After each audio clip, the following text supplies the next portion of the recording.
And we are live. Hi everybody, Lord Johnny Mott's back. And we are going to continue on with Valiant Hearts, the Great War.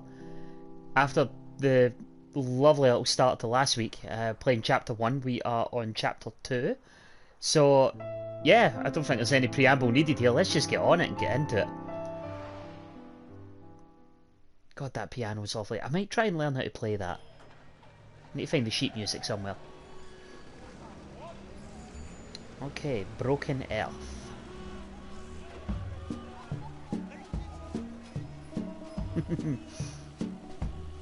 Yep, I'm dancing away already. Anna was training to be a veterinarian when the war broke out. The Germans were only 20 miles from Paris when she received a letter from her father. He was in good health, but implored her not to return home to Belgium until the war's end. Patience, however, was not one of Anna's strong suits.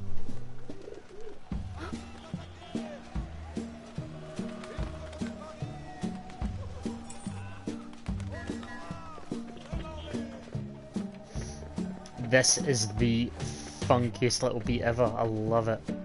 This is great.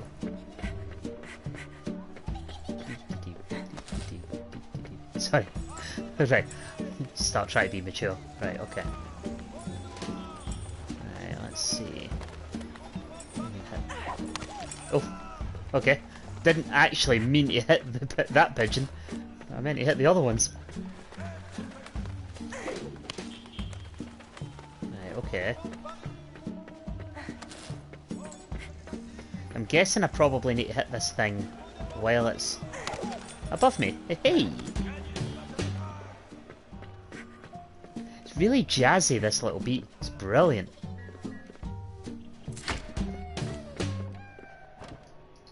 Oh, hello. Okay, what do we got? An inkwell. Oh, cool. Ballpoint pens were not developed until the 1950s/60s, so soldiers used a quill or nib to write letters. Ink was poured into an inkwell, into which, in order to provide enough ink, the quill or nib could be dipped regularly. I didn't realise that that wasn't a thing into the 50s. Like, ballpoint pens. Wow. That's crazy.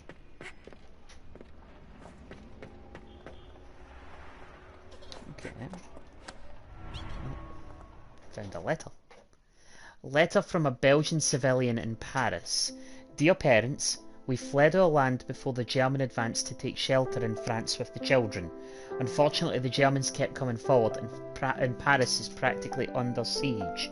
If Paris falls, we shall return home to Liège. Your dear daughter, Mathilde. I've got an exclamation mark over there.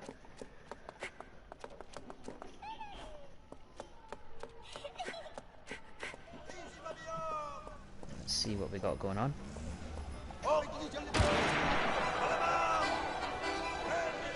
Parisian taxis are requisitioned. Okay.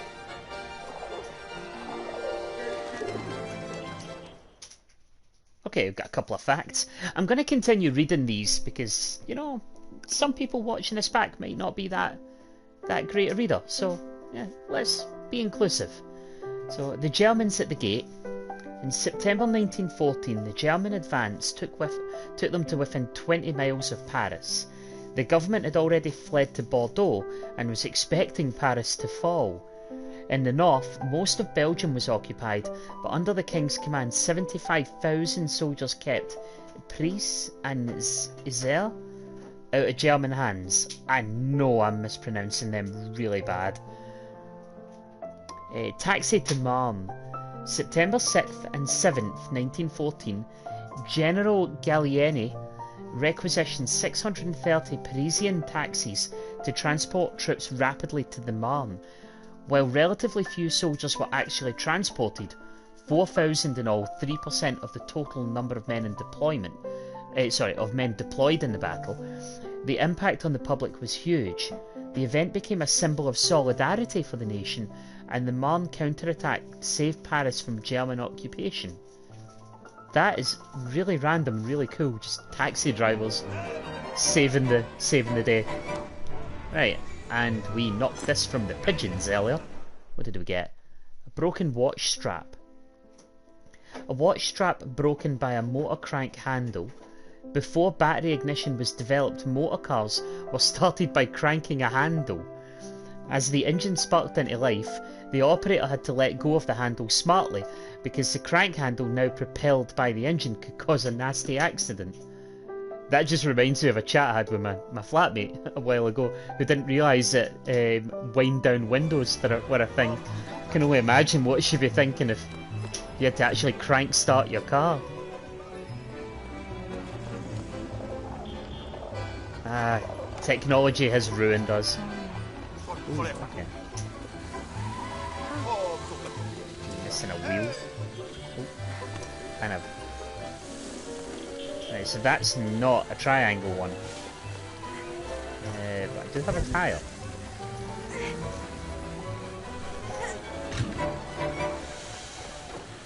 Holy hell, Anna's strong. That's the wrong... Oh. Oh, hello. Jeez, they're just dropping them everywhere.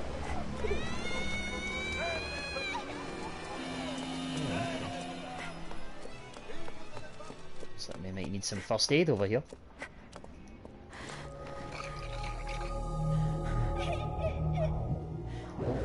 Okay.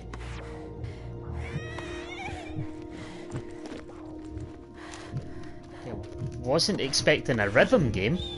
Okay.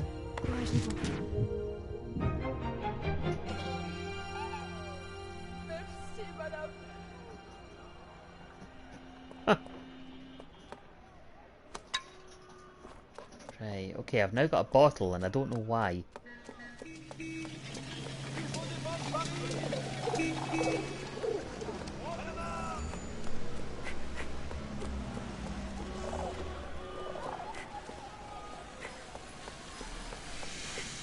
There's something hiding there. There we go. Hey, we got all of the items for for this little scene. Excellent. Newspapers. The main source of information was the newspaper. Radios were in the early days based on tube technology, and television did not exist. On top of local and national news, a news section appeared in the newspapers dedicated to the events on the front. Some newspapers also published daily listings of POWs and war dead. Bloody hell, that's morbid. Kinda crazy to think that, you know, not knowing what was going on until at least the next day. It's kind of a crazy thought. Right, now this one should get the car, I think. Hey! So that's the taxi sorted. I need water. Oh, okay. Oh, right, that's... Right, so I need to turn that tap in order to... Right, I'm getting there. Just a question of where do I find the right part.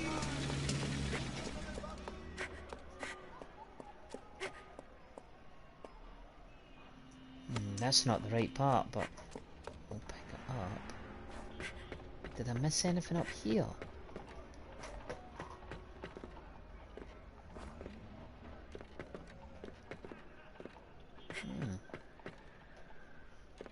Have I got the right bit and I'm just not realising it? Am I being a bit of a ditz?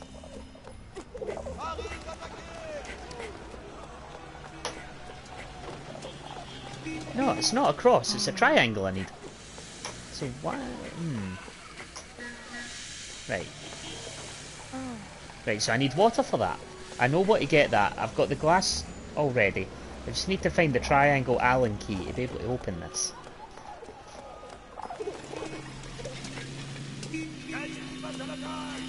Right, and I can't talk to any of them. So it must be in the house. It has to be. It's a case of, well, right, let's check upstairs again. Right, I can't go out there. There's nothing out on the balcony.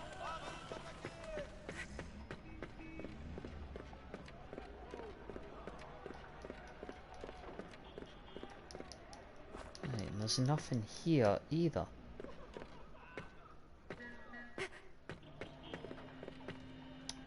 Okay, so let's check downstairs.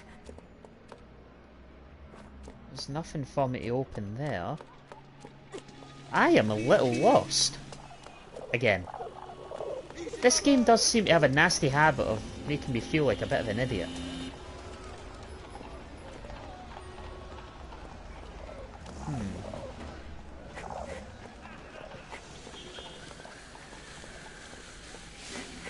There's nothing in the boot.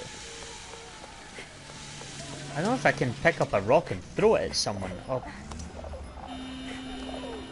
Oh, hold on. Oh, right, I'm an idiot. Didn't realise that that one wasn't quite shaped the wrong way. Or the right way. Ah, right. There we go. I hope I get to do another driving scene again. The last one in the first chapter was great.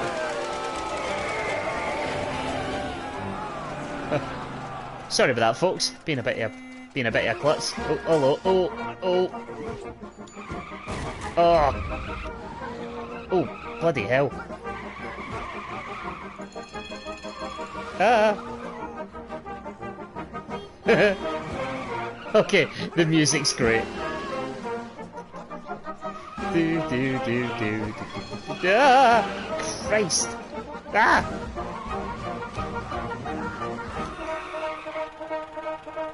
Are you people all insane? Oh no. Oh, how the hell did I miss them?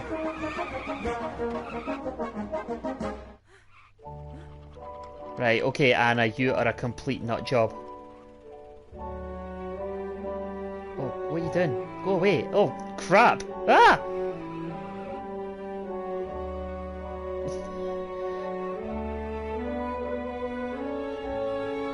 Hey, seriously, guys, no need to be this close. No need.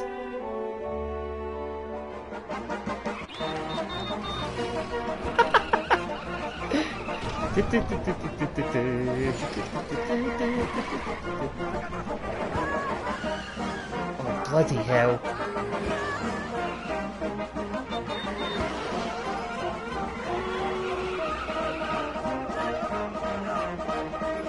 Tell you what, if driving was like this today, I wouldn't be doing it. Freaking hell. Whew. That was stressful.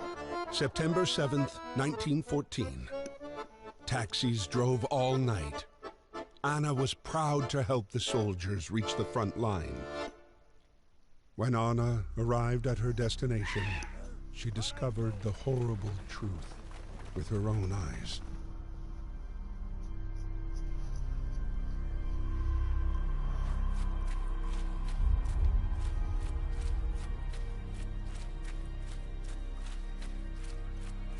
Jeez, oh.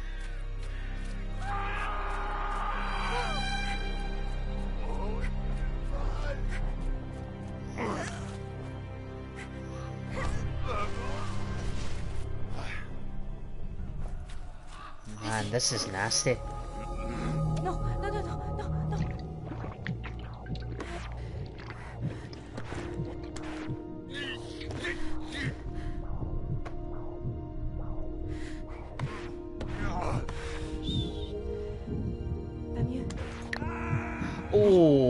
Oh, it didn't need the clicking sound effect. Oh.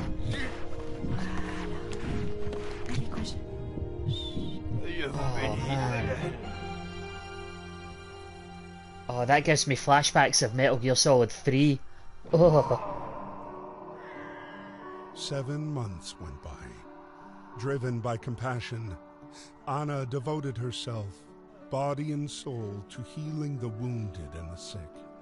Every life saved was another small victory over the war. The conflict, however, raged on.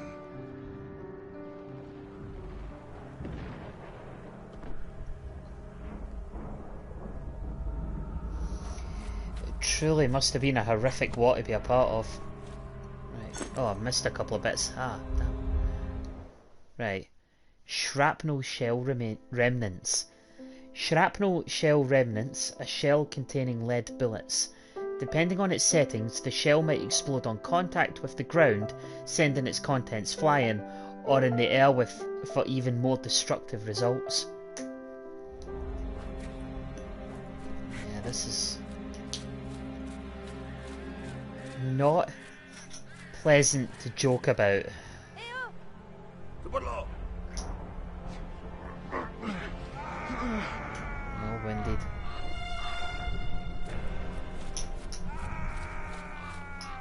New diary unlocked. So Anna, September 7th, 1914. The situation is horrific here. Yesterday I was in my warm, cosy apartment, and now I'm in the depths of hell. There are so many dead, so many young lives lost. I managed to save one soldier this morning, but there are so many others to tend to. Tomorrow I'll try to get closer to the front so I can help those most in need. They feel like the unsung heroes of these wars, like the medics. It's Caro, isn't it? I think we've read these. Actually, no, I haven't. Right. I know I've read Emil. Yeah, I've read the first three. Right, so April 22nd, 1915. This morning in Price, von Dorf made us capture some scientist. The army is interested in his work and apparently will help Germany win the war. He seems like a nice fellow, but it's hard to find anything else out about him. Von Dorf is keeping him closely guarded. Not a day goes by that I don't think about my Marie and my little Victor. I haven't seen them for 8 months now. I miss him so much. The American... Yeah, I think we only have the last one for him too. So April 22nd, 1915. Those freaking shells nearly did it for me. There's no way I'm giving up so close to my goal. Apparently their leader's called von Dorf. I'm gonna get him. Everybody else are just pawns in his game to me. Eesh. And then Emil. April 22nd, 1915. Carl is alive. I caught sight of him flying a Zeppelin heading south. We're going to look for him again tomorrow with Anna and Freddie. Oh yeah, that's the American's name, Freddie. I think I mentioned last time, I'm terrible with names.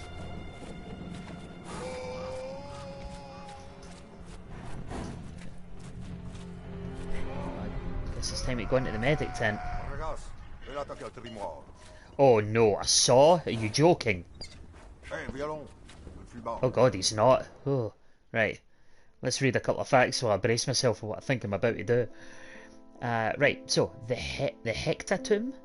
The Hectatomb. The first 3 months of the war saw especially heavy losses. August 22nd, 1914 was the bloodiest day of the whole war, with heavy casualties.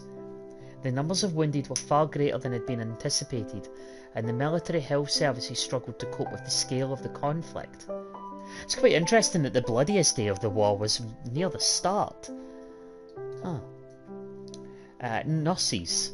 Speaking of the unsung heroes, nurses were the angels of the Great War, and were generally volunteers recruited by the Red Cross, the Army, or the American ambulances to work long, grueling shifts in hospitals both at the front and behind the lines. They played the roles of carers, mothers, and confidants. They often feature in soldiers' memoirs and were sometimes their sole companion in death. The majority were demobilised at the end of hostilities. I just can't imagine doing that job. Like, oh god, I've just picked up a saw. Oh, tell me I'm not going to do something that I think I'm going to do.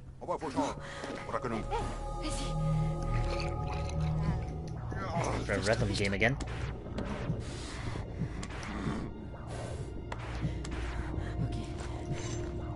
Oh no. Oh my god, really?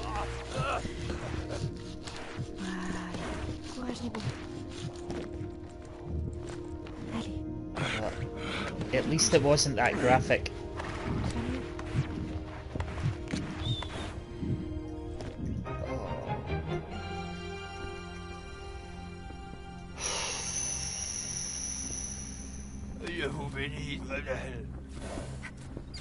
Bloody hell.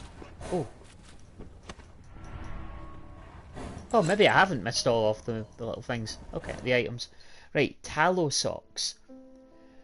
Socks soaked in refined tallow and coated with formol. The most effective way to beat the cold and damp, frostbite and other ailments. That, at least, was what the adverts had people believe. However effective the socks were, a soldier's best friend was always a nice dry pair. Yeah, fair enough. Right. Right, so there's a lever to pull out front. Oh man, just the idea of sawing something off of someone is a bit crazy.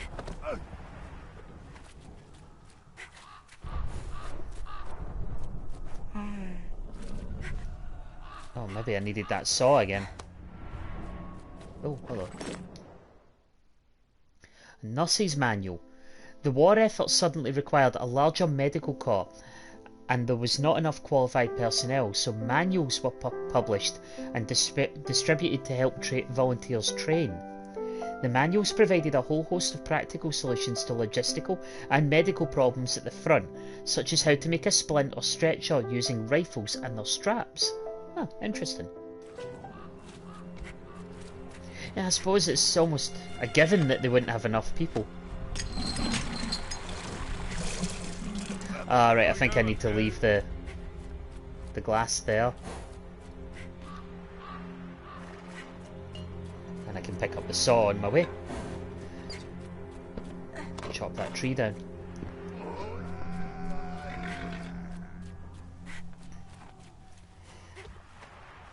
They very much get the tone bang on the money in this.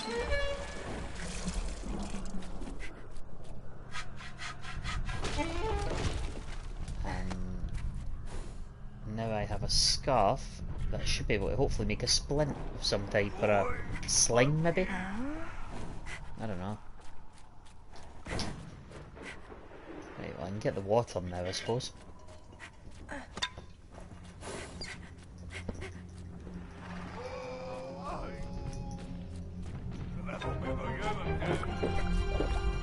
Oh, found another item. Mess tin with holes. Both dishes of this mess tin have holes in them. Not hugely practical for eating perhaps, but life-saving for one soldier. The mess tin bag was worn at kidney height.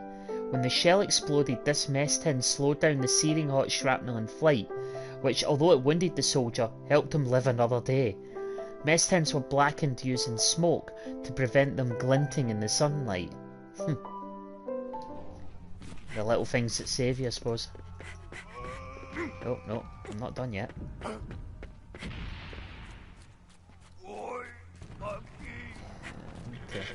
I need to find a crutch of some type for him. I don't think I'm going to find anything back here though, so I might... Yeah, I might be going far right here. Yeah, I hear you, buddy, I hear you. Right, I'll tell you what, let's grab that scarf just in case I need it.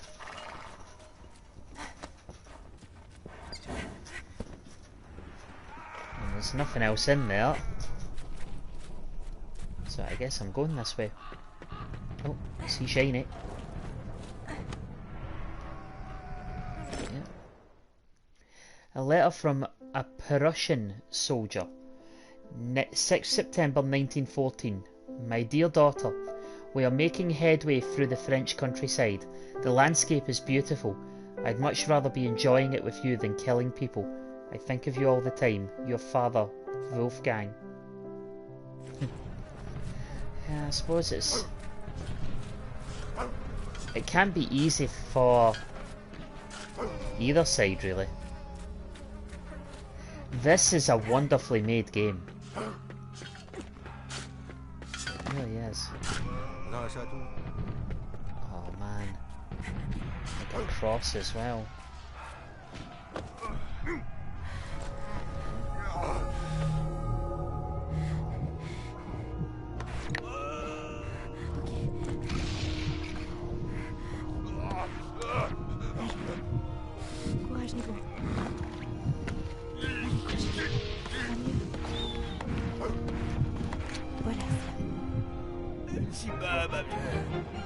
Saved another one.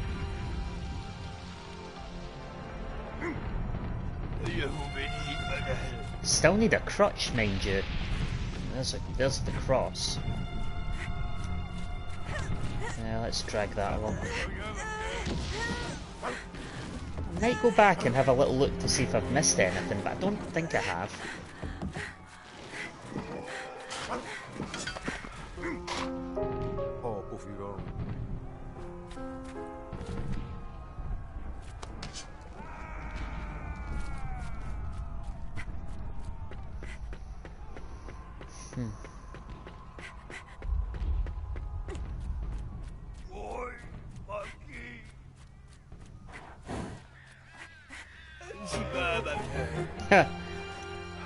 Use the spade as a crutch.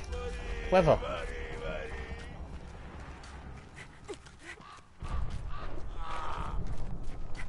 I have no idea if I used that scarf. I don't remember using it. But it isn't anywhere that it's been, so I'm assuming I have. Unless I've dropped it somewhere. Oh, hello. What happened to you? Bloody hell.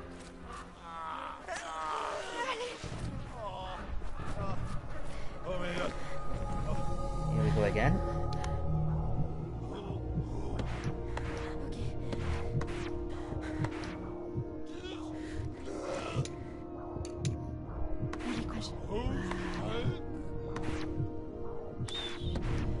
Ow!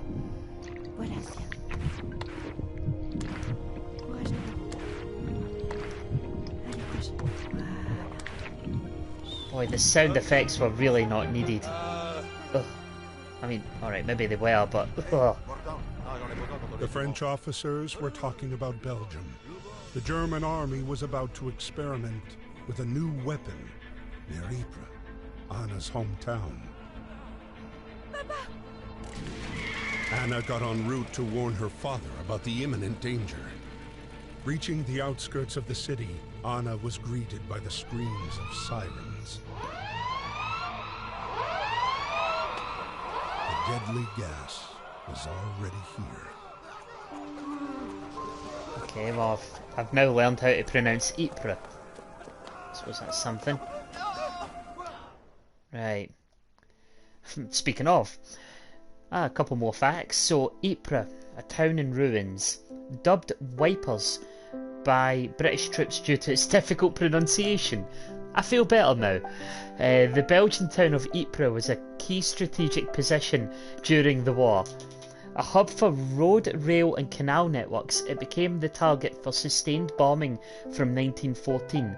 In 1915, the Germans even used chemical warfare on the town. By the end of the war, the majestic cathedral and town centre were nothing but ruins. That is really quite sad. Right, and lastly for now, technology at work. In the wake of the technological advances of the early 20th century, the vast scope of this industrialised war brought developments in all fields: aircraft, submarines, oh god, no idea, dirigibles, sure, and tanks. I know how to pronounce that one. Great progress was made in the fields of medicine, surgery, medical hygiene and radiology, thanks to Marie Curie's work, who took thousands of x-rays of the wounded. I genuinely did not know Marie Curie was from this era. I only know Marie Curie from the charity. Huh. I am properly learning quite a lot about this game. Learning a lot about the war through this game, which is probably quite strange. I should probably know all of this, but... Oh, there's an SOS here.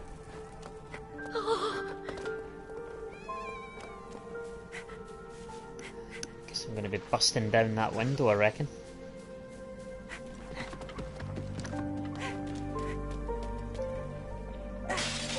Yep.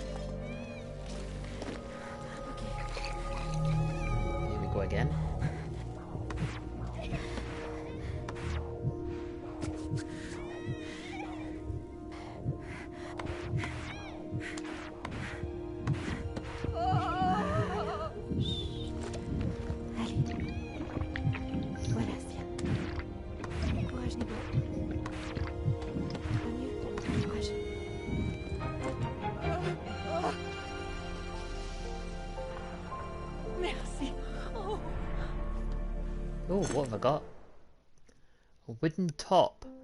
Wooden toy with string, a common toy of the age. During the war, toys gradually became more war-based. Through board games, children could fight out famous battles, while other items ridiculed the enemy. After the war, toys and games became more pacifist once more. That's interesting, that the world changed its perception of games throughout the era. That's really interesting, actually. Huh. That's mad. Where am I going? Oh, down the way. Well done.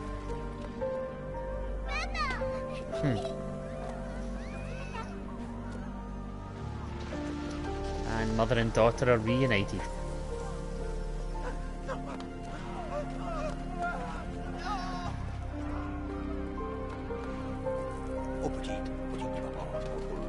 Oh, that's not... Right, so I'm not surviving if I go that way, but I need his keys. Sorry, buddy.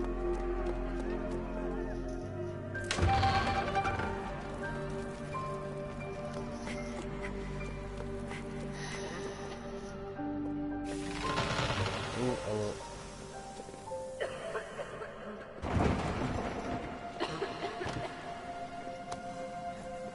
A gear shaft.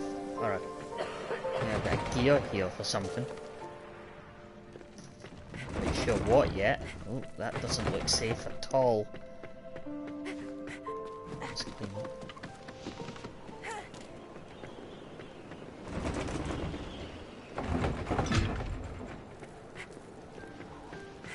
Got a big one here. You'll probably go at the front, right?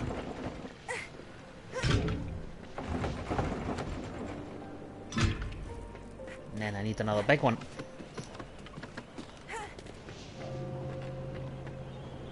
Oh, there it is. Ha! Never actually seen it until I was knocking it down. Whoops. Right, here we go.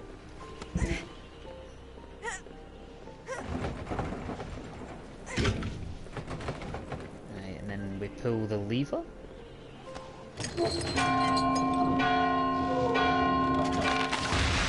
Oh, bloody hell. Jesus.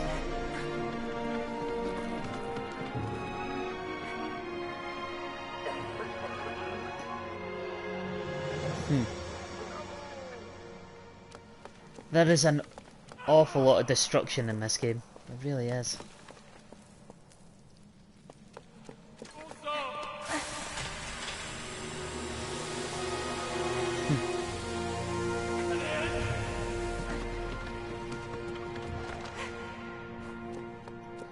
Let's save another one.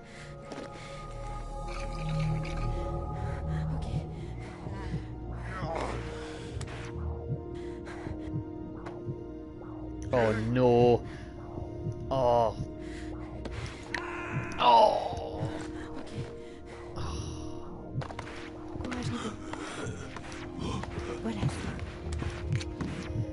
What? I'm not squeamish when it comes to these types of things, but the sound effects are just not necessary. Right. Anyway, moving swiftly on. A broken walking stick. The knob is all that remains of this walking stick. The stick has been carefully sculpted, a souvenir of the trenches. Unfortunately, a broken walking stick is of no use to anyone. How very true. Okay, let's move on. Yep, yes we can.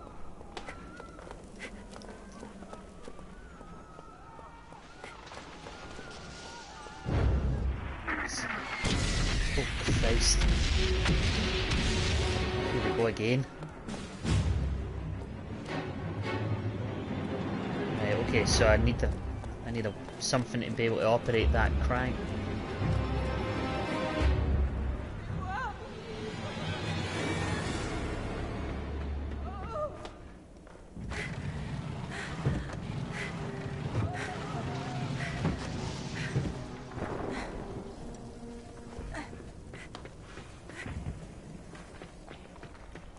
Okay. you up there. I'm just not sure how to get to you yet. Nothing in there. Anything in this one? A cup. Oh no, it's not a cup, it's a bedpan. Latrines were generally housed outside in the yard in homes of all social classes, so during the night bedpans were used. In well-to-do households, servants were charged with emptying the pans. Lovely. A very different era, folks. A very different era.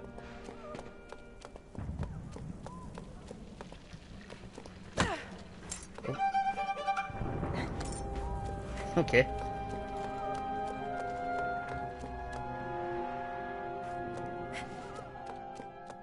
So I've now got a set of keys.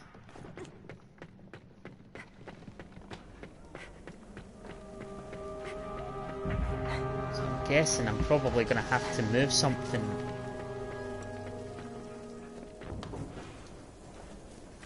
up there. Ah, well, that'll be the key. Oh, what have we got here? Stereoscopic camera. A camera that captures two simultaneous images on glass plates, enabling relief images. Use of the camera was relatively widespread because the device was small and readily transportable. Boy, that is a different era camera right there. Definitely not on your smartphone, I tell you. How weird.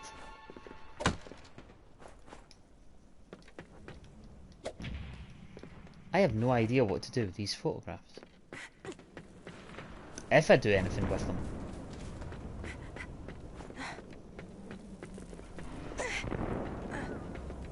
Am I missing something here?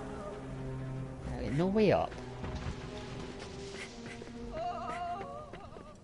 How do I... Okay. So clearly I destroy the rubble when I get up there. But I need to get up there. I don't imagine I'll be jumping on the photo frames. That's madness.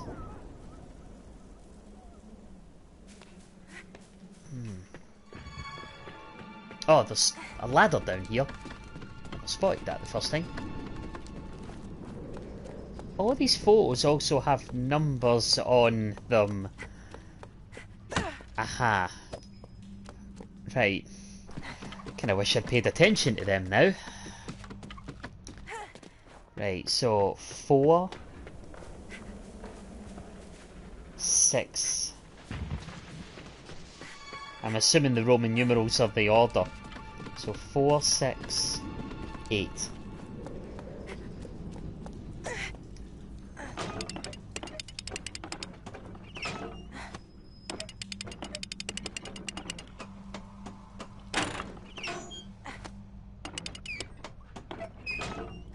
Alright, okay. This isn't as easy as it looks. Oh, maybe it's...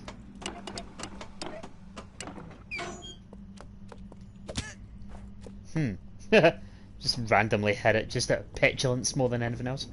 Right.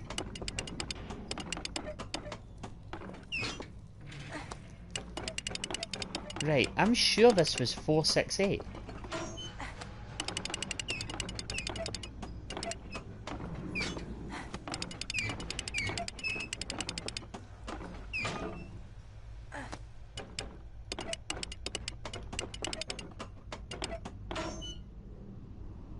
Okay, I am very, very confused now. Right.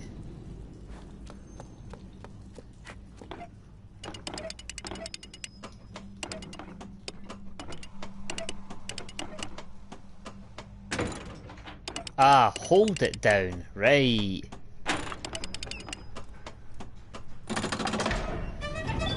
Oh, I'm more tired than I thought I was. Oops. Right. Where the hell are we here?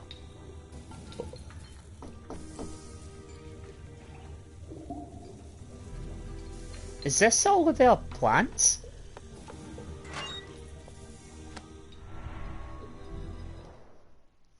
Chemical formula. 2Cl2 2H2O equals 4HCl plus O2. This formula is a description of what happens to soldiers' lungs when they inhale chlorine gas. Chlorine gas reacts with water in the lungs to produce hydrochloric acid, creating horrendous burns. Eeeh. That's morbid. There would be the handle I need. And those would be bombs that I need in order to get her out. Right. I'm getting there, folks. I'm getting there. It's a cracking little puzzle game. It does actually kind of make you think. Oh, there we go. It does make you think. It's a brilliant little game. This. Oh Christ! Here we go again. Oh no. Uh oh.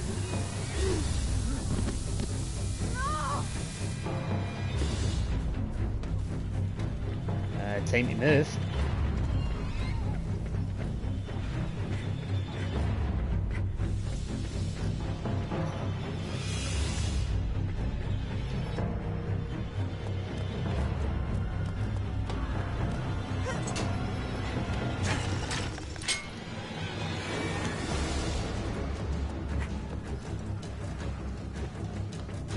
Gotta get a shimmy on here. So back outside, destroy the rubble.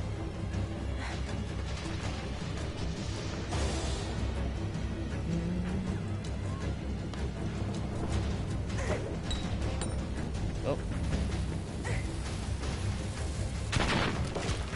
Excellent. And time for a bit more first aid.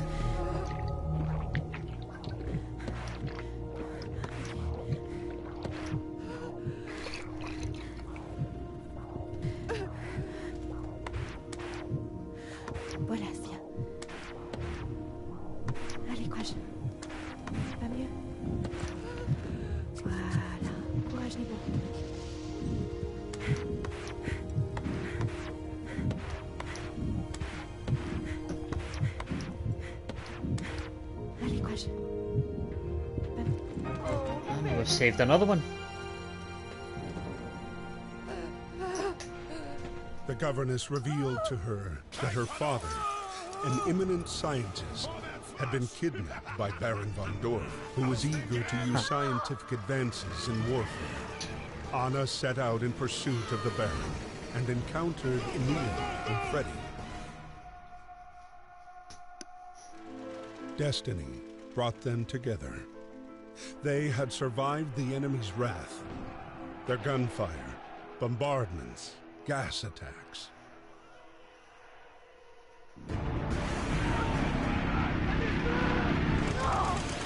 Now, with her father within reach, Anna wasn't going to let him slip away.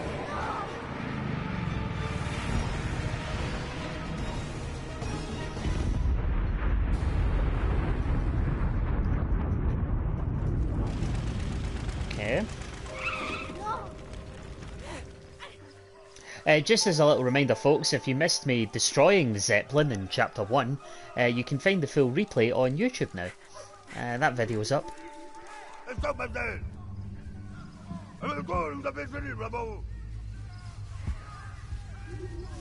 Okay. Seems like there's a bit of a fight going on. Oh. Time to go sneaky again. Well, the dog just gets to wander away as normal.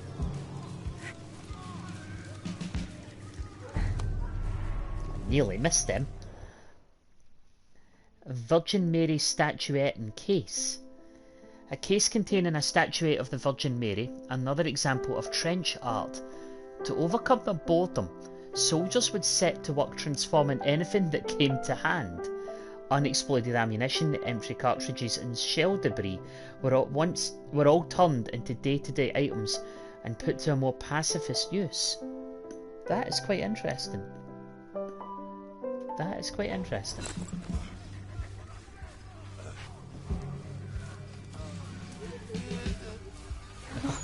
Cool. Time to hide in the bushes and commit some more first aid. Oh, conduct maybe. Maybe not commit.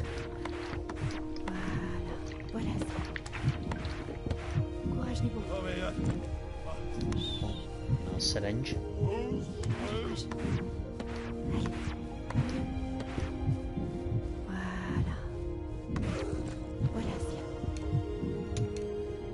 Oh no.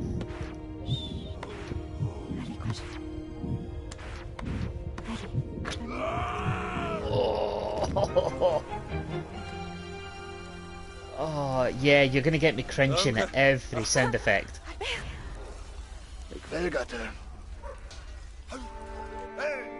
Oh crap. Oh.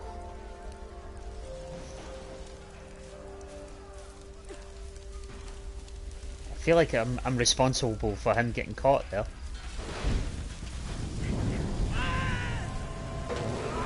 Wait a minute, is that not Carl?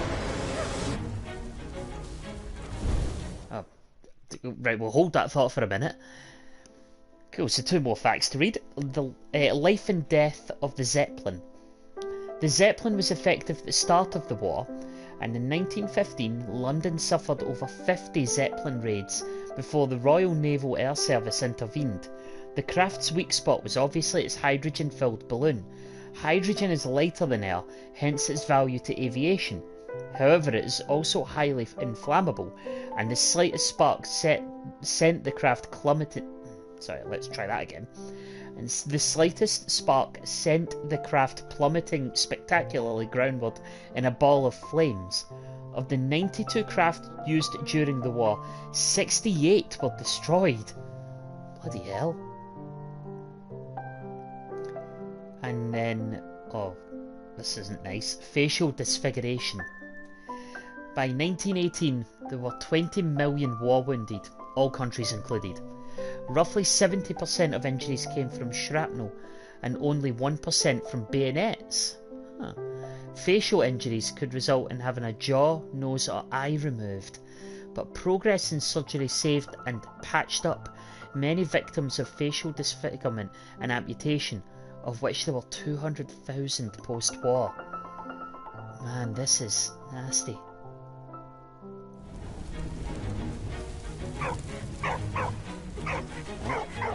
What do we got here? Oh, more bad guys.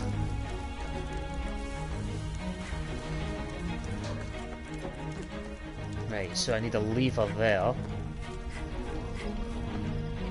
And there it is. Oh! Right, okay, send the dog. I'm okay with that.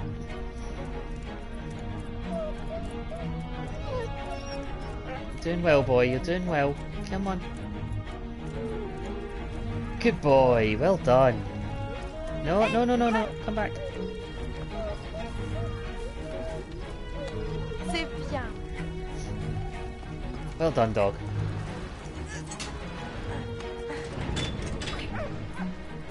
Oh, I can see another shiny. There we go. Feel like a magpie. Right, letter from a soldier. Reims, 14th June 1915. Dear Emma, we are on the retreat. Our position is untenable. Don't worry, I'm still in good health.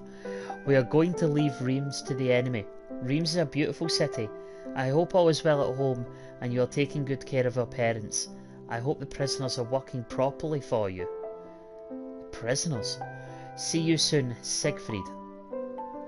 It's kind of difficult to tell which side of the war that is, to be honest. Probably the Allied, but I'm not sure. Oh, there he is. Okay, so I need to get up there apparently. Okay, well, let's have a quick look to see if there's anything noteworthy down here. And there is. A broken pistol. A broken P08 pistol designed for German artillerymen.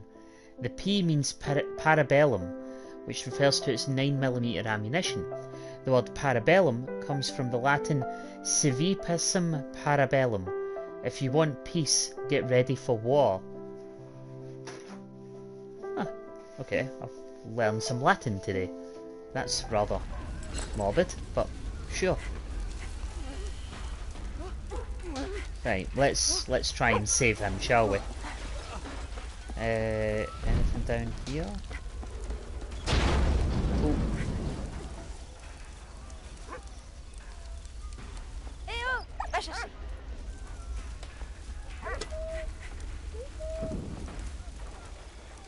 Well done, buddy. I don't know if I need that yet, but I'm gonna guess I probably do. While I climb up scaffolding that seems to be falling apart. This isn't safe.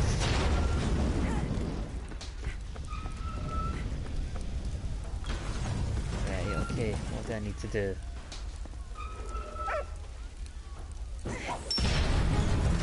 Bloody hell. That's what I need to do.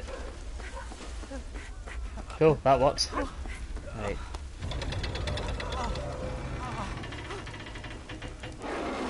Oh, don't let it fall on him. Bloody hell.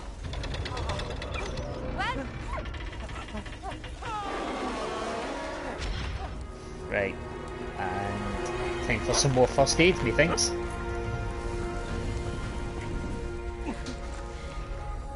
Okay.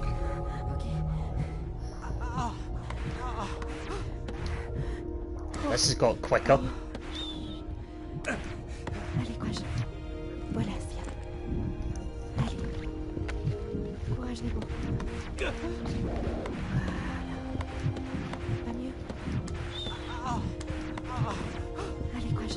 I think I missed one there, but I got away with it.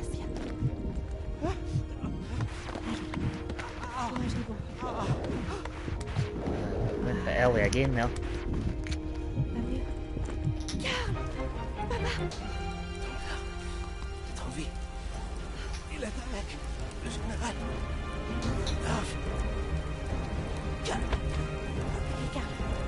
Oh, don't you dare die.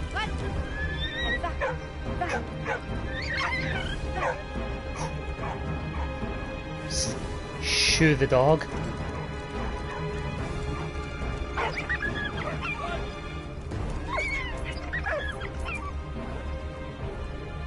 In other words, follow me.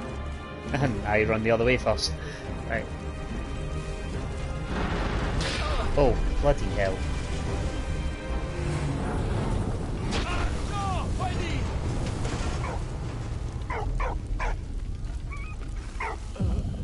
Oh, shit. I never seen him in the background until I killed myself. Oops. Oh, there's the first dumb death of the day.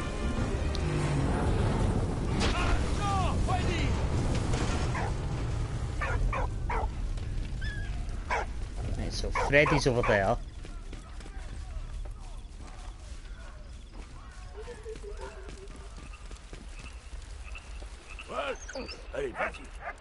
Hey, walk. Walk. Go now. Get away, boy. Oh.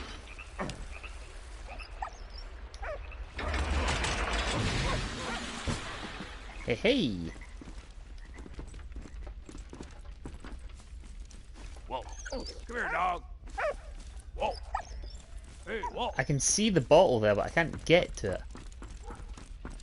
I'll maybe need to run back with... Whoa. Go. Get out. Ah. Yeah, okay. So the dog decides on which character I'm actually playing at any given moment. Cool.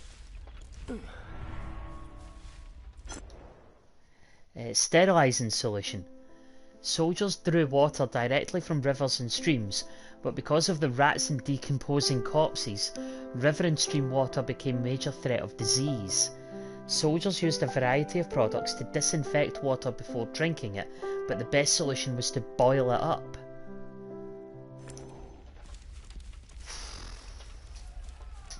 Man, this is...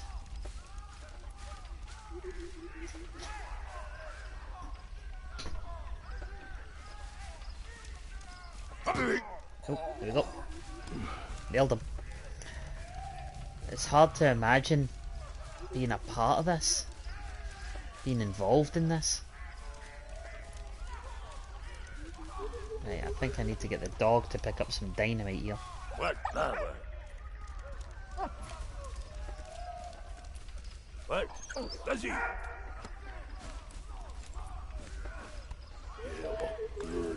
And I'm going to assume I probably need to destroy this. Oh, maybe not.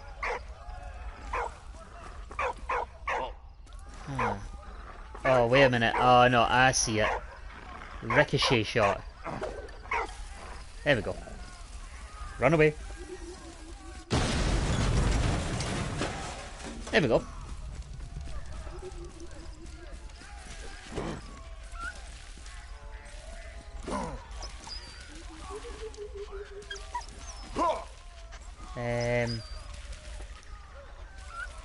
I need a meal, do I not? Hey, Walt, shoot, Walt. Oh no, there we go. I don't need a meal, just a dog. A meal on his bloody ladle.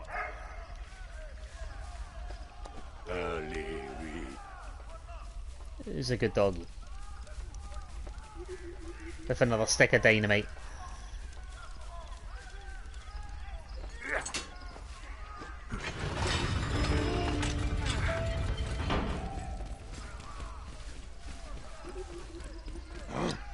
Merci, mon ami. Cheers, Freddy. Hey, now what?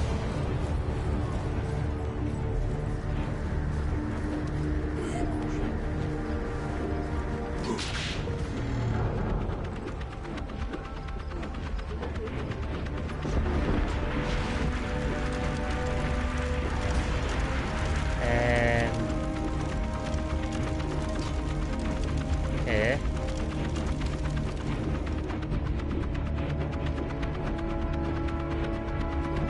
Right. I think I'm...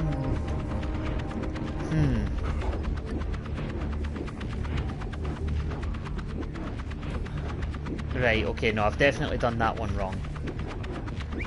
Because I don't think I need to set the dynamite on that end. I think I need to stick it to the front of the engine.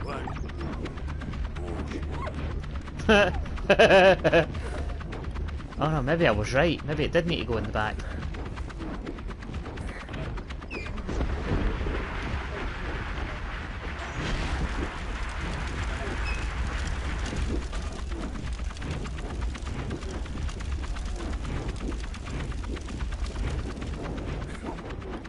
Ah.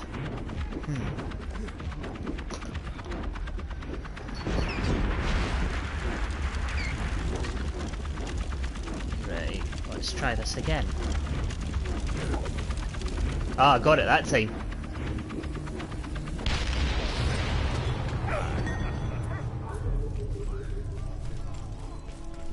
Well, that's possibly the weirdest thing I'm going to do in this gameplay. I think. Ça va aller, allez. Émile? Oh, uh-oh. Victory had a bittersweet taste for Anna. Carl, seriously wounded, had been sent to a POW camp. Anna's father had disappeared with Baron von Dorf, and Emil was court-martialed for desertion. Oh, no. Cited for his bravery in Reims, Emil was fortunately pardoned and set free. Free to go back to the front.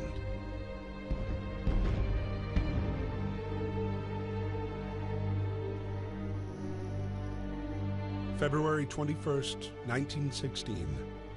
Winter had descended on the front.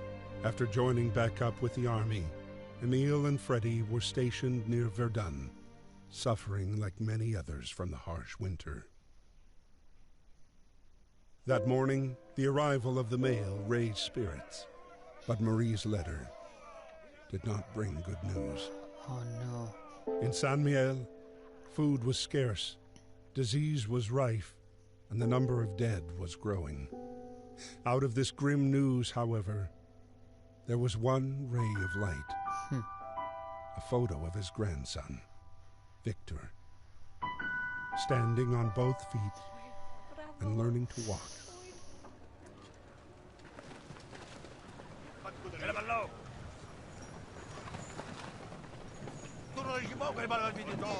Don't worry, friend.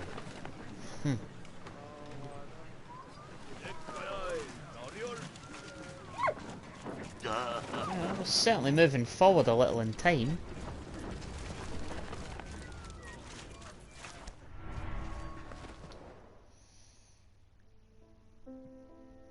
Okay, tobacco case. Tobacco case made from shell casing. Empty munitions were often recycled. Some exploded shell materials were already aesthetically interesting, otherwise soldiers would rework their finds to create handy items. Tobacco was so precious so soldiers were eager to keep it dry. Many accounts from the trenches express soldiers' appreciation of the Christmas cigar, a special festive treat for the troops. Cool. It's the little things in life, eh? Sock for a jar of something? Cool.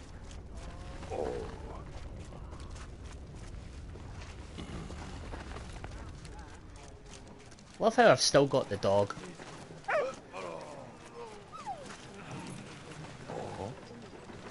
Oh, right, okay. It's an inkwell, right. Oh, new diary. Oh, a couple of them. Right, so, right. June 15th, 1915. I'll never be able to thank Anna enough for saving Carl and after the Zeppelin crash. Knowing that he's no longer at the front and that he's a POW has put my mind at rest. I'm so relieved he's safe from harm. I hope Marie is doing okay and Sam Mihail, despite the German occupation. Right, so Freddy. June 15th, 1915. How much luck can a guy have? There's this huge cathedral here. Makes me think of you. They sent me back to the army. It's not going to make my search any easier. And then Anna. Well, Anna's got a couple. So March 10th, 1915. Another endless day. For every life saved, there are so many lost. Those poor young men. Mutilated, disfigured for life. I cannot abandon them, even if all I can do is hold their hands as they slip away. April 22nd, 1915. Father has been captured by a German regiment and taken away in a Zeppelin. He who's so scared of heights. They probably know about his research. Please, Father, don't try to be a hero. Work for them. I don't want to lose you. I'm on his trail, and these two soldiers I met are after the Zeppelin as well. And then lastly, June 15th, 1915. I was so frightened when I saw the Zeppelin crash today. Fortunately, Father wasn't on board because the Baron had already taken him away by aircraft. I managed to save Emil's son-in-law before they sent him to a POW camp. His legs were in a critical state. I'm going to be with him to make sure he is alright. And then lastly, Marie. June 21st, 1915. As he grows, Victor reminds me more and more of Carl. Not a day goes by without me thinking of him. The Germans are requisitioning all our crops. There must be food shortages in Germany. I managed to hide some for next winter. I can't wait for this stupid war to end. Yeah, that sounds about right.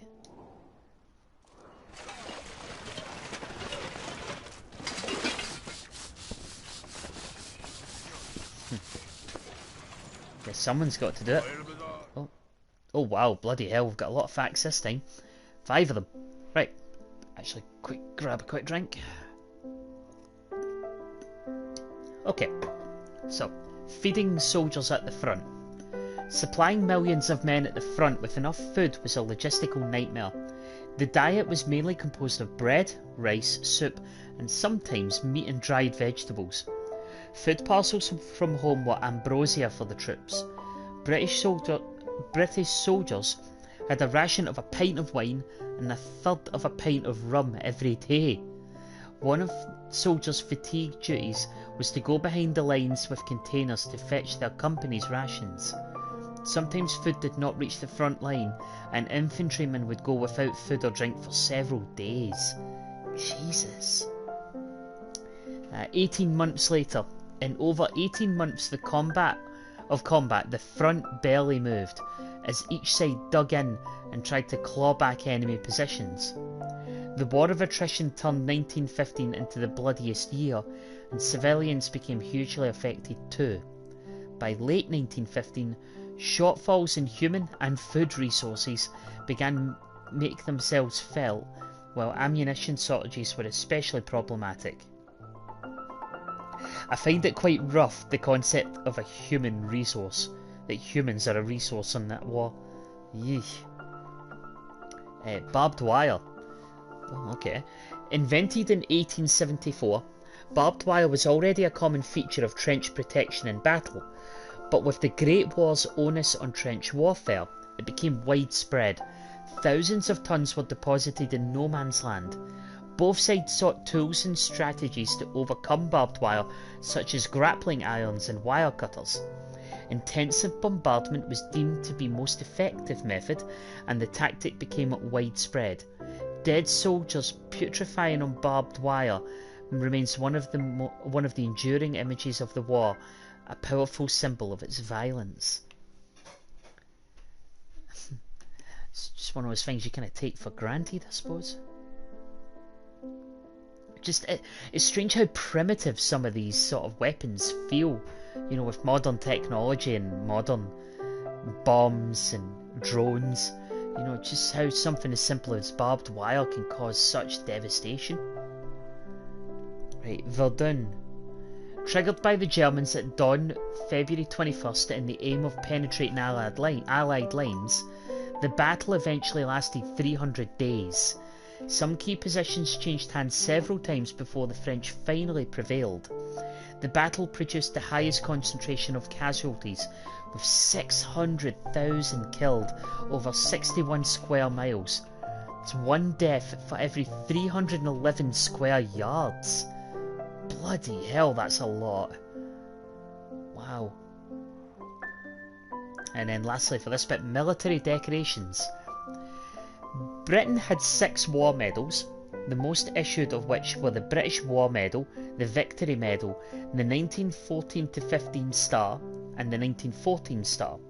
6.6 million British War Medals were issued, 5.7 million Victory Medals, 2 million 1914-15 Stars, and 365,000 1914 Stars. A combination of Star, Victory Medal and War Medal was fairly commonplace, with over 2.5 million trios were issued, and earned the nickname Pip, Squeak and Wilfred after popular cartoon characters in the Daily Mirror, a dog, a penguin and a rabbit respectively. That is really very random. Brilliant, but random. Right,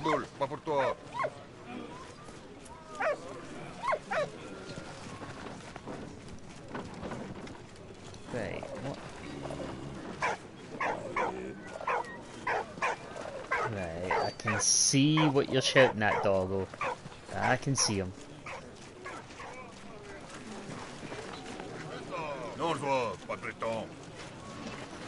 Right. Okay, so let's figure out what the hell we're doing here. So I need a sock. Well, preferably a pair, but...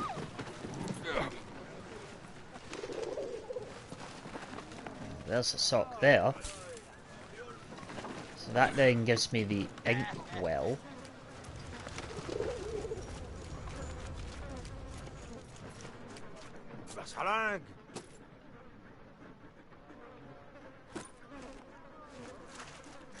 Okay, maybe I need a clean sock.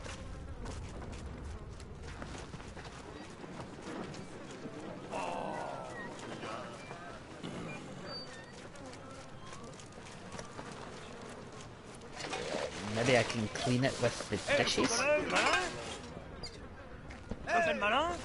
Okay, apparently not.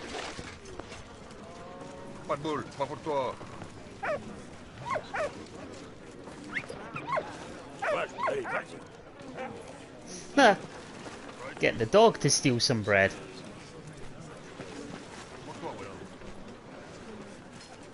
Oh, I need to get rid of the sock.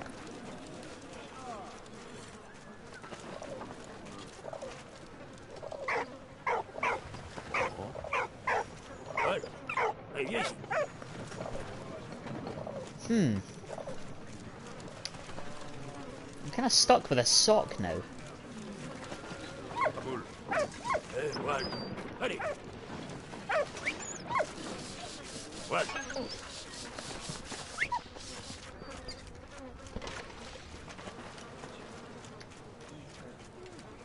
I need to get rid of this bloody thing.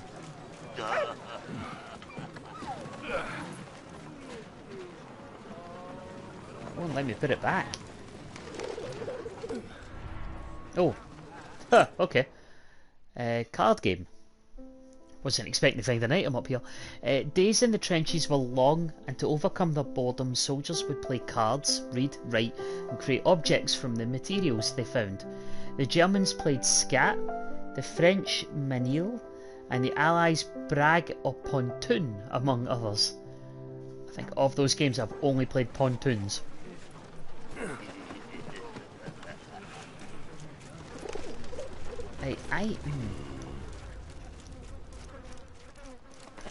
Faut pas nous piler. Have I kind of glitched myself out of this here? What do I do? I need to get rid of this bloody sock.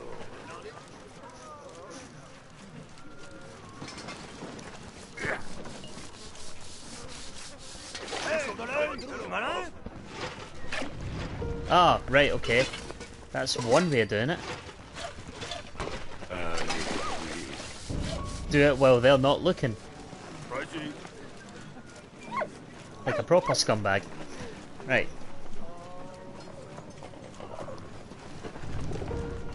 Come on, birdie. Come on.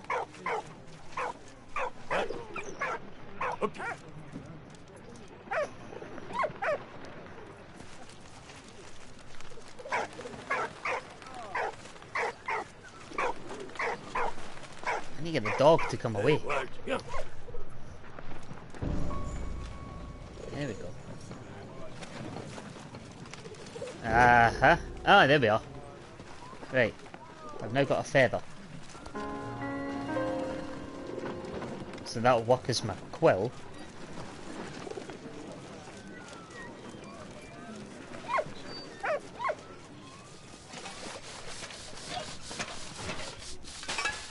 Ah, there's the sock. Thanks, guys. Right, I probably need to dry it. That may be where that fire comes in.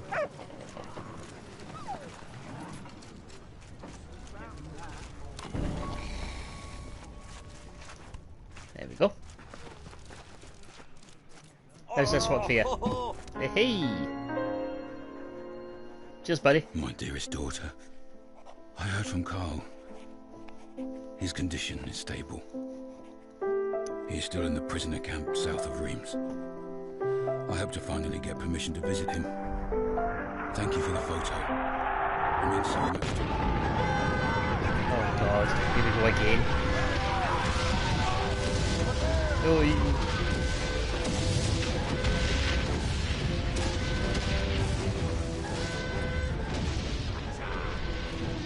why is it always the American that winds up in these hellholes? Okay, brazier. A helmet with holes in it, filled with coal and wood and used as a brazier. The item would have afforded some protection from the cold. Although helmets were made of metal, they only offered scant protection from bullets. Fair enough. May as well make them useful.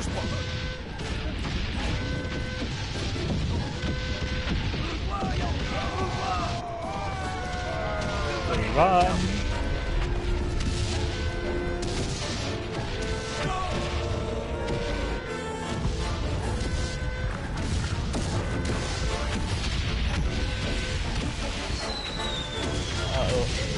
Oh, wiped out everybody. Bloody hell. Oh shit. Cool, that works. Oh no. Get out from there.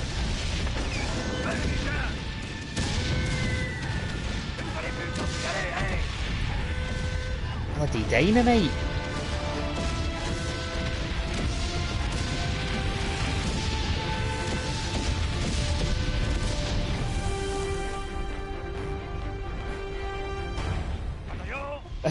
Sure, send him. Alright, okay, no, everybody's coming.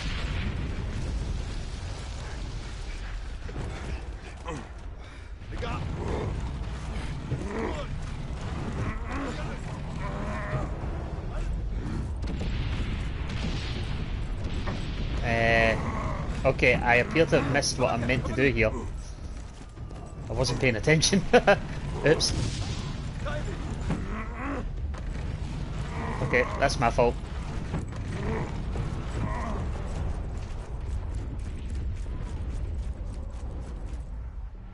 Alright, well I found the whistle. I found an officer's whistle. Officers were issued with whistles to signal the soldiers when to charge. The sound of the whistle became synonymous with a journey into the unknown when soldiers surged out of the trenches and into no man's land. Oh, that must be a terrifying sound.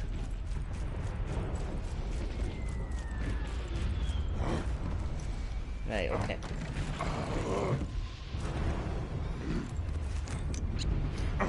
Okay, I figured that out.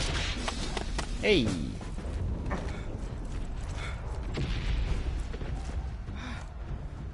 Oh, okay. Hit the bombs. Nailed it.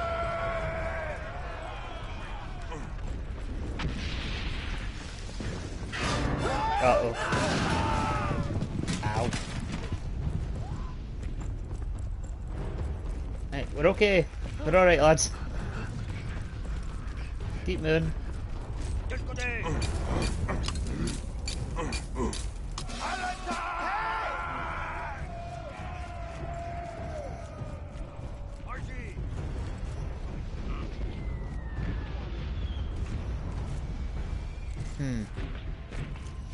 Right, so I need some tools to be able to pull that.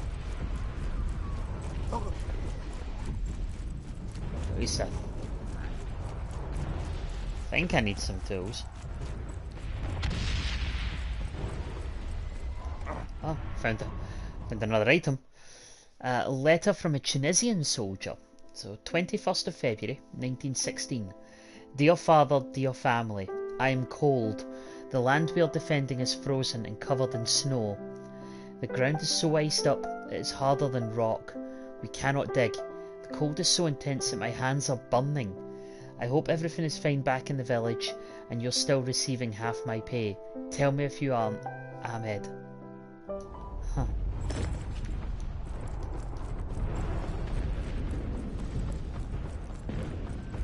Yeah, again, there's another thing I've never really thought about. The fact that you get paid while you're in this hellhole.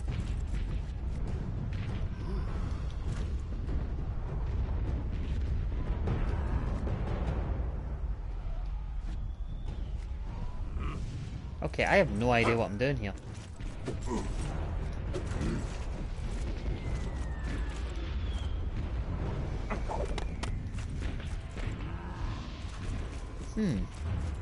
I have no idea what I'm doing. What am I missing?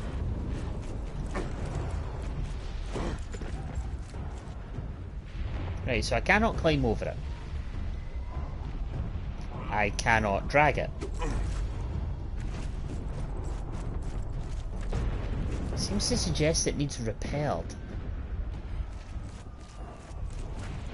But I have not seen a single tool yet in this bit.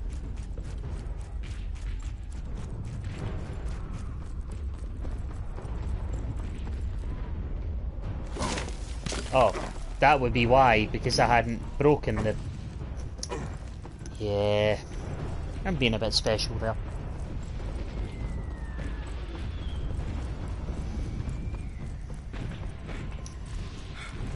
Back we go. Right, there we go.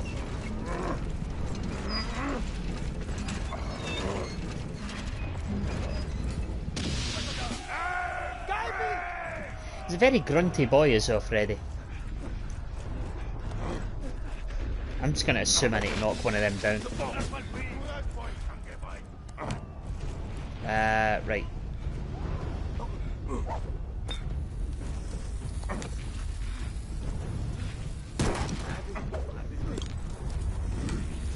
Probably need another one in a minute. Oh no, apparently not. Only needed 2. Keep charging, lads. Keep charging. Oh, don't charge.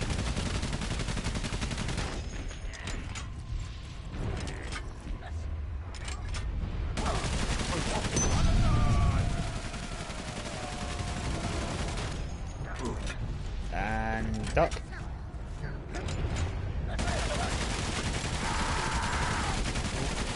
Careful. Run. Made it.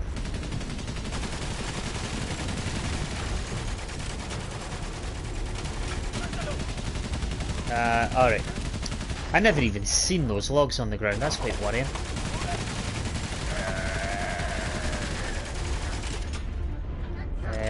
Maybe I need to throw them in it. Ah! Oh, that was a terrible shot.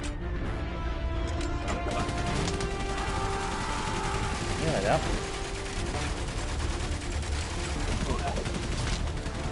There we go.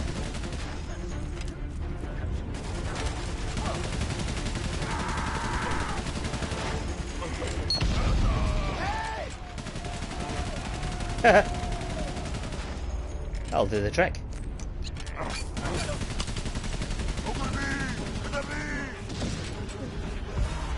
More shells? Jesus.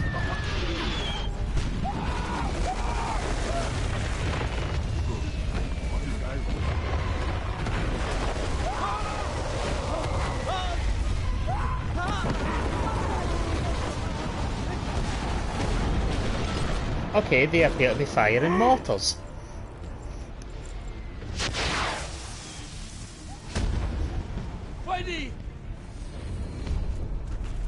Okay.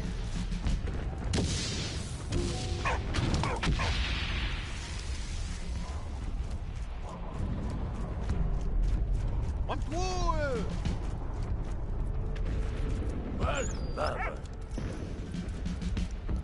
feel like I might have just missed an item right on the ladder going down the way. That's a bit annoying. Anyway.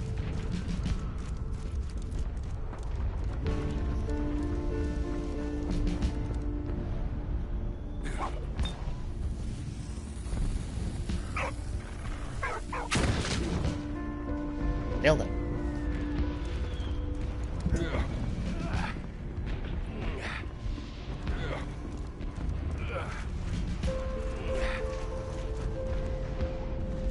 Yeah, there's no way I'm winching that up there. I don't need to. Okay.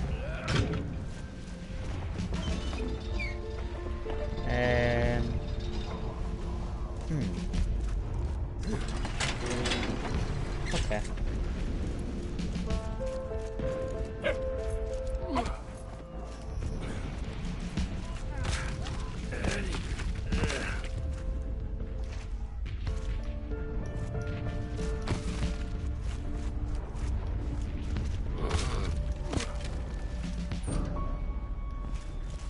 Ah, and I've got the keys. I genuinely couldn't tell if that was one of those shells that was going to be destroyed or not.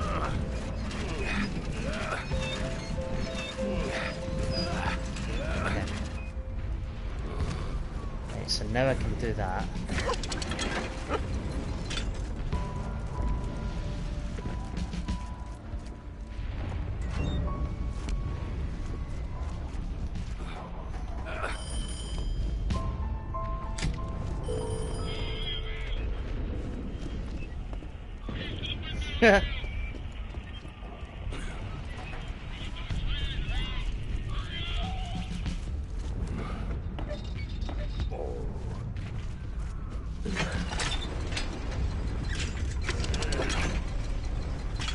Yeah, that shell looks a lot bigger than in the crate.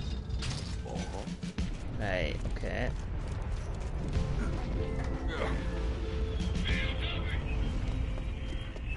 So it's all...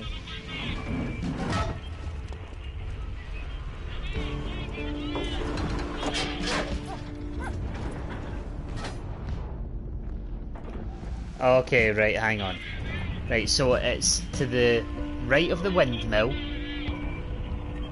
and further beyond the trees.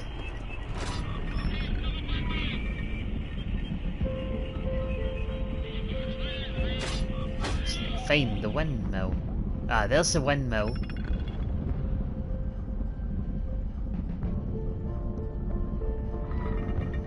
And there's the trees, so it must be there. Okay. Nailed it. His precision cannon firing enabled Freddy and his regiment to reach the rear line unharmed. Bravo, Freddy! Emil, thank you very much, my friend. The military hierarchy heard of their feats in battle and decided to decorate the two friends for their bravery. Emil received good news from Anna. Carl was recovering nicely. He was even walking again. Meanwhile, the battle for Verdun only grew longer and bloodier. The death toll was staggering, 70,000 per month. My Almost God. one Frenchman and one German every minute. And it Holy went on for shit. 10 months, day and night. Oh my God. May 8th, 1916, Emil's squad was sent on a mission to take back Fort Douaumont, a strategic point in the German defense.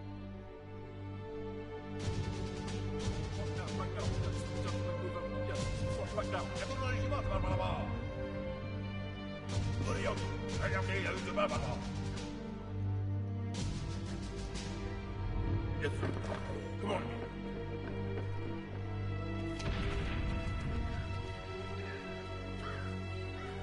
If you'll excuse my French, but that is fucking horrific. 70,000 a month. Bloody hell.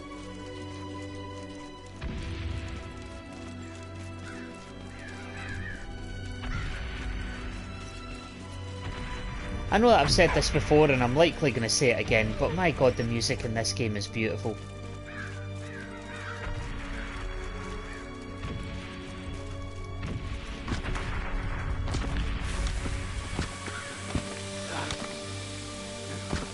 I don't know if I should be down here.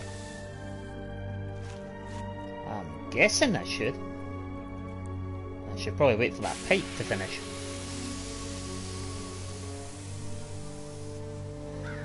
Maybe dead.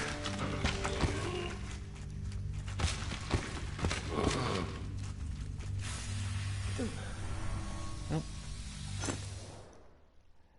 Found a trench shovel. French Army trench shovel. The shovel was too short to be of any real use digging trenches or tunnels. However, French soldiers sharpened the tool's blade to turn it into a weapon more effective than a bayonet. Huh. Innovative. Clever.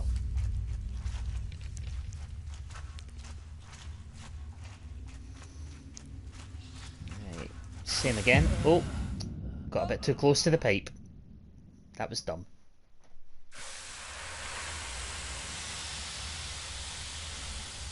Right. Dig.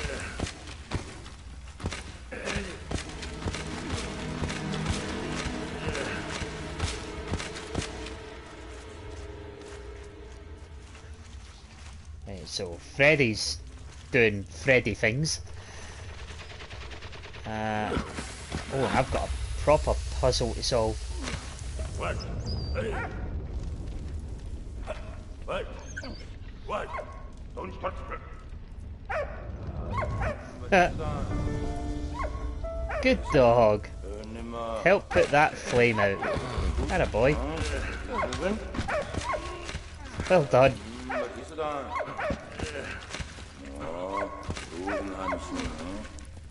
Another item. A concert programme. A concert from a programme behind the lines, where entertainment was laid on for troops as in civilian life. Theatres and cinemas were set up to boost troops' morale. There were also brothels that were regulated to prevent the spread of sexually transmitted diseases. Good to know they've got their priorities straight.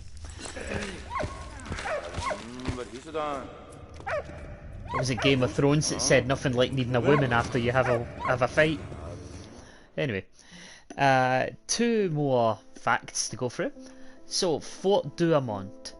Douaumont was one of the symbols of the Battle of Verdun and was exploited by both camps for propaganda purposes. The Germans seized the fort in February 1916 before it was seized back by the Allies in October 1916 with heavy losses. In the meantime, the fort was damaged by a huge explosion which killed almost 800 Germans inside.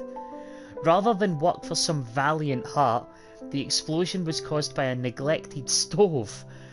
The ensuing fire spread to the petrol and ammunition supplies. A little name drop of the game there. Nice. And flamethrowers. The Germans were the first to use flamethrowers in an assault on a previously held position in July 1915. Although the attack was expected, the use of the weapon came as a surprise and caused a large number of casualties. Its psychological impact was huge, but British troops soon learned to cope with the slow-moving operatives lugging heavy equipment and did not adopt the weapon themselves.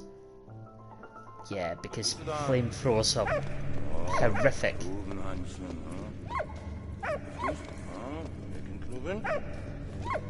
Right. Hopefully... Ah! That was dumb.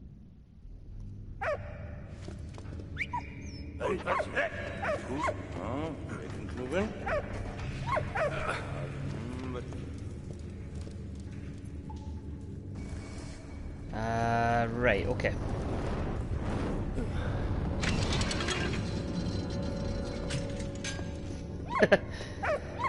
Okay. What in the world? What the hell is this?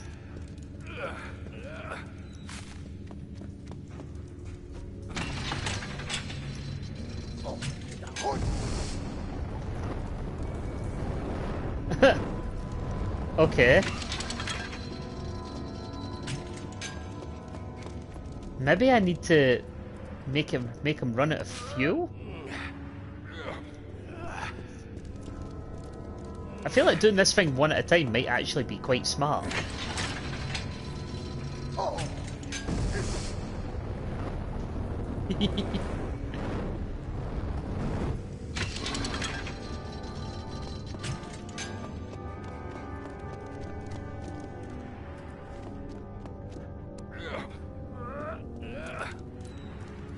I have literally got no idea if I'm doing the right thing here, but it's fun just seeing him using a flamethrower, to be honest. Hey,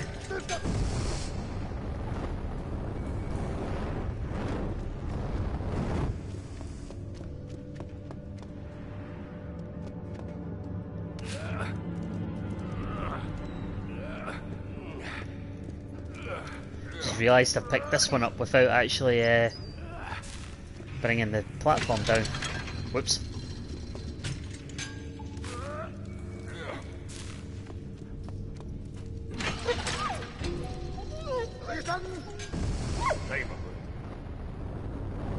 Okay, maybe I'm doing the wrong thing here.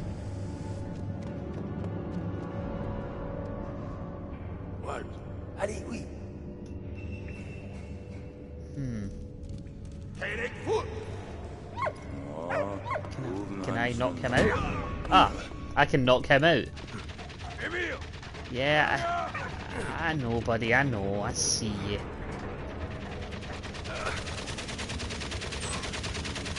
Ooh, what we got here? An empty wooden chest. An empty wooden chest used as luggage by a German soldier. Suitcases were not widespread, and poorer soldiers left for war with their affairs in a knapsack or in wooden crates.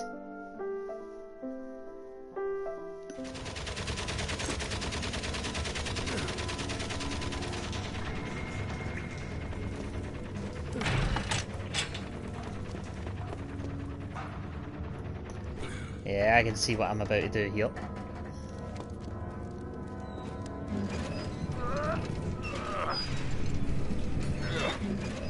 Oh no, hold on. I need to set this on fire? Or do I? No, maybe.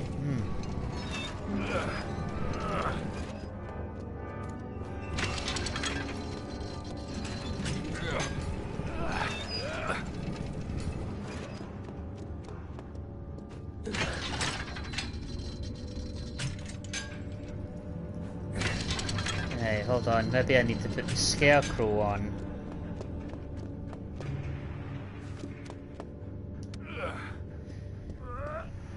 I think I was having a bit too much fun destroying the scarecrows earlier, to be honest. Right.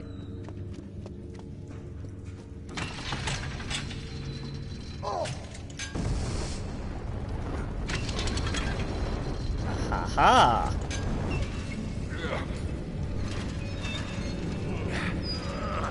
The question is, can I get this thing over here in time?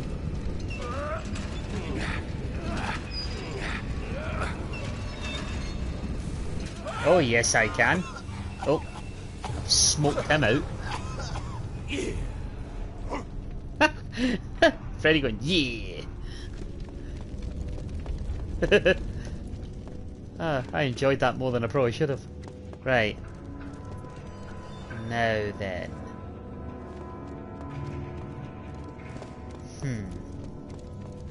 Yeah, I need dynamite.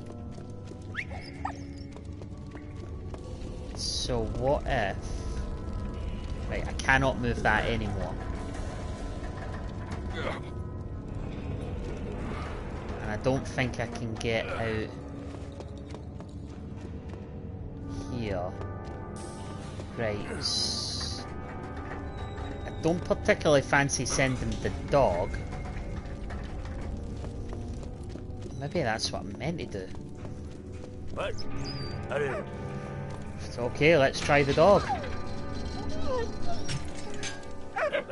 No, apparently it is the dog. Whoa. Hey, Wolf, go now.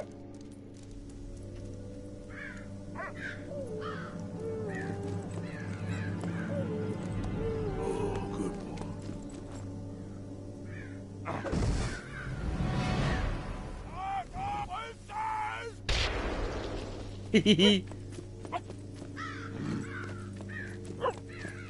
That'll do the job. Whoa, go, get out of here.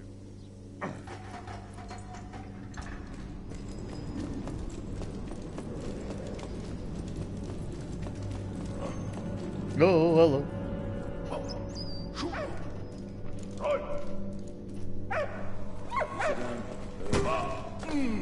Nailed him.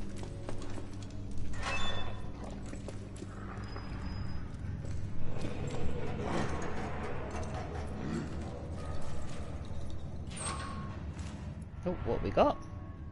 Is that a ring? Yeah, German ring.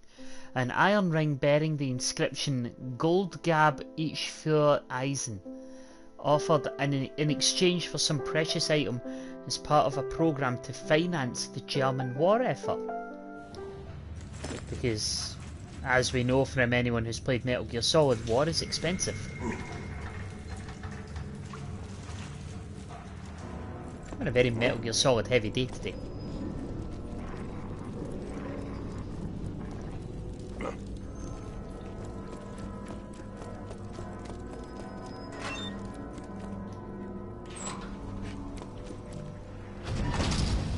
Oh shit, I didn't mean to do that. Which I don't think I did.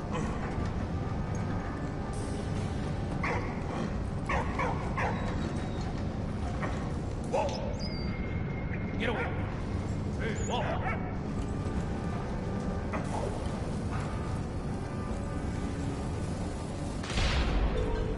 Whoa. Shoot. Yeah, let's open that door.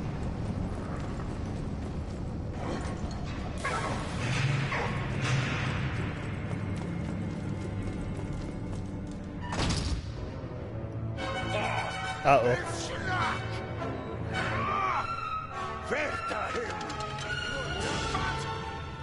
Uh-oh.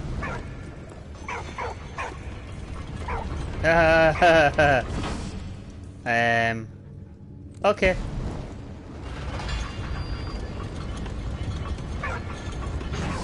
Right. So, let's make a run for it now.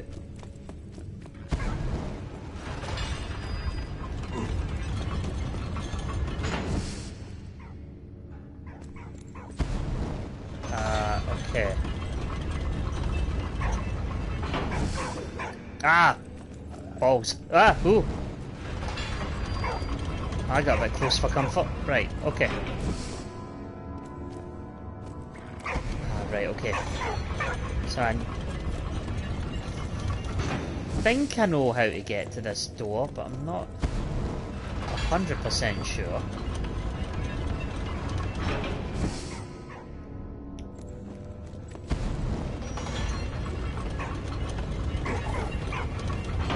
That felt like a good shot. It's because it was a good shot. Okay. Hey, Walker, get away.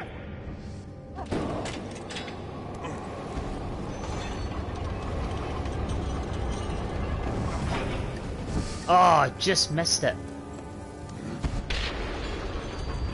That was really close for my first attempt. Right. Go, get out. Hurry up, hurry up, hurry up, hurry up. Oh, got it that time. There we go. Vorwärts, Sauhaufen! Kein Pardon! Los, los, los, los!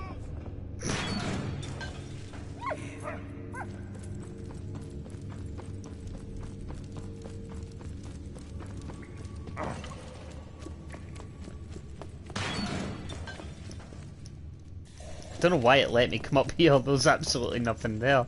I don't know why I went up there, because there's nothing up there. Hey. Boss battle part 2. Well, I'm assuming this is a boss battle.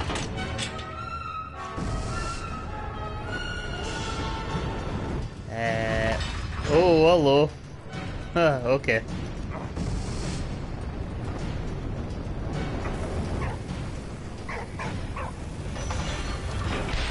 That's one down.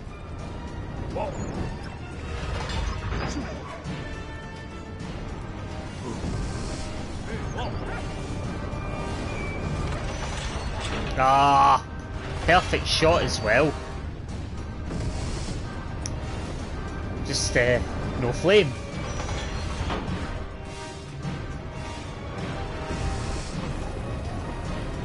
Oh, damn it. That is so frustrating. I actually nailed that first shot and forgot to set the bloody thing alight.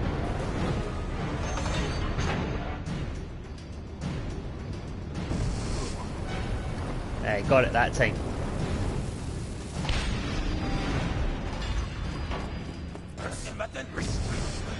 Will you guys just stop running away? Honestly.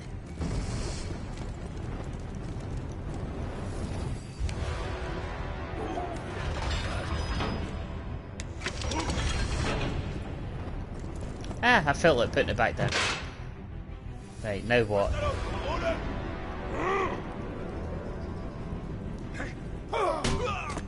Hey, thank you very much. Good lad. Run out. Come, come, come.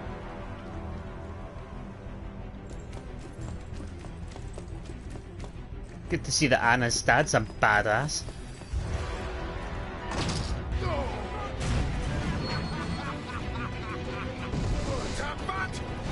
Yeah, that's not cool. That's a tank with a fucking flamethrower on it.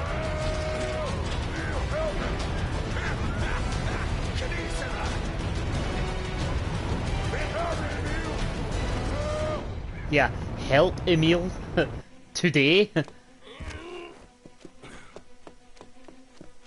Okay, well at least it's a good thing that I should be able to go back and... Alright, maybe not. Can I not get back? No, I can't get back. I suppose I should probably go and help Freddy. It's probably more important. In fact, no, I don't. That's not where I screwed up. It's up here I screwed up. Yeah, because there's the first body. And the second one is him inside.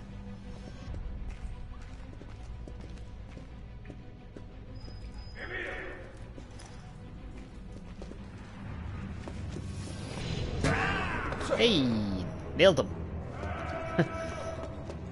Yeah, hold your horses, I'm coming. I had to go and find a gas stove first. A gas stove for warming food or heating a room. Not always the most practical heating appliance to use when trying to heat a flamethrower fuel depot. Maybe not. Right, let's go and save Fred. Oh, let's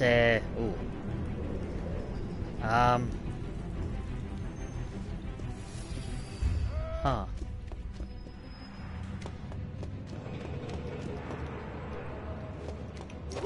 Unless, is there somewhere I can dig? Seeing as how I seem to be a master digger here.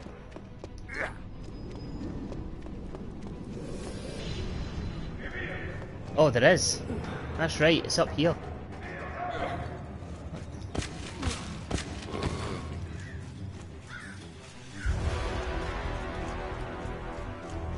I'm coming, Freddy, I'm coming.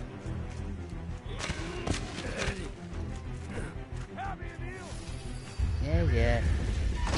Oh, hello. Hey, I got all the items for this area. Sweet. Blueprint.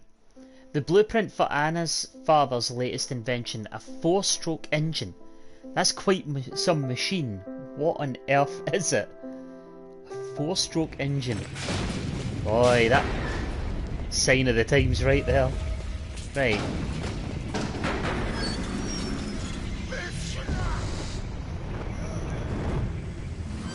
Something tells me he wants to get to us. Right.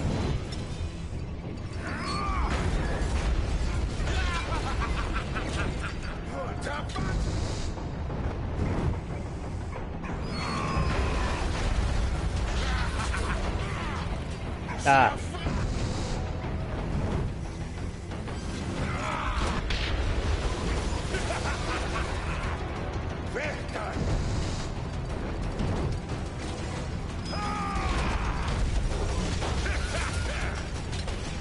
Do I need to seriously throw this dynamite right on the spot? No way.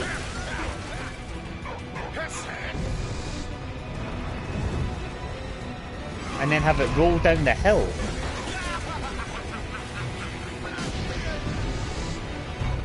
That doesn't seem right. Ah, and Freddy's dead. Right, I'm clearly missing something here.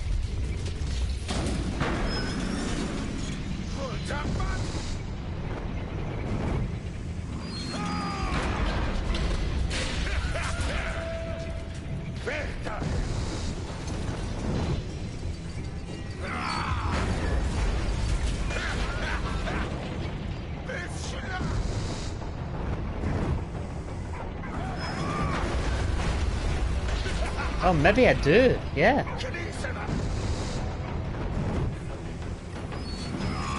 Oh, don't tell me I've made it. Oh! Go.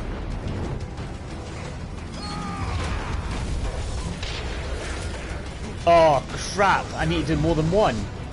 You're kidding.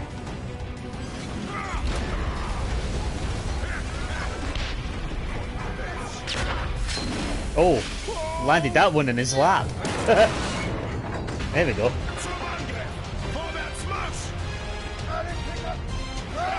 Oh, you're kidding.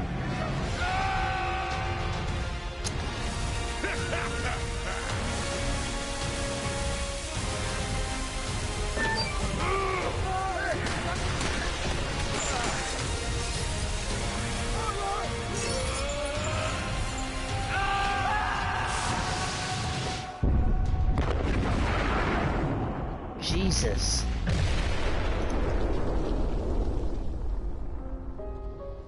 That was Despite bright. the fort's partial destruction, the Germans held their position. The mission was a failure.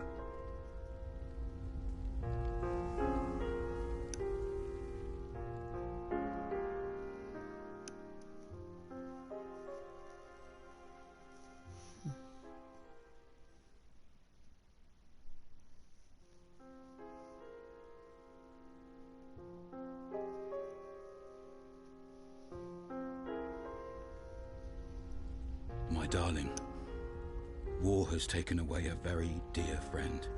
He was like a brother to me, and his death affects me much more than I could imagine. In happier news, Carl is safe from the trenches, and his condition improves steadily. I'll go and see him on my next leave. And what about you? How are you? Are things in Saint Miel any better? Carl discovered things were not, in fact, any better.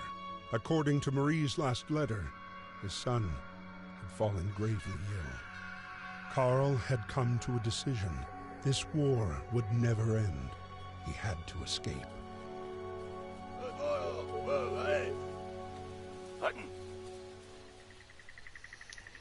And on that really very sad note, we are going to end this here, now that we've completed chapter 2. So the next time will be, well, the next time I play solo at least, will be chapter number 3. Boy man, this is an emotional roller coaster and a half, this game. But yeah, I am loving this. So, yep, we'll leave it there. Thank you very much for watching, folks. I will hopefully have this up on YouTube shortly. But for now, again, thanks for joining me. This is Lord Johnny Mott, and I am signing out. See ya.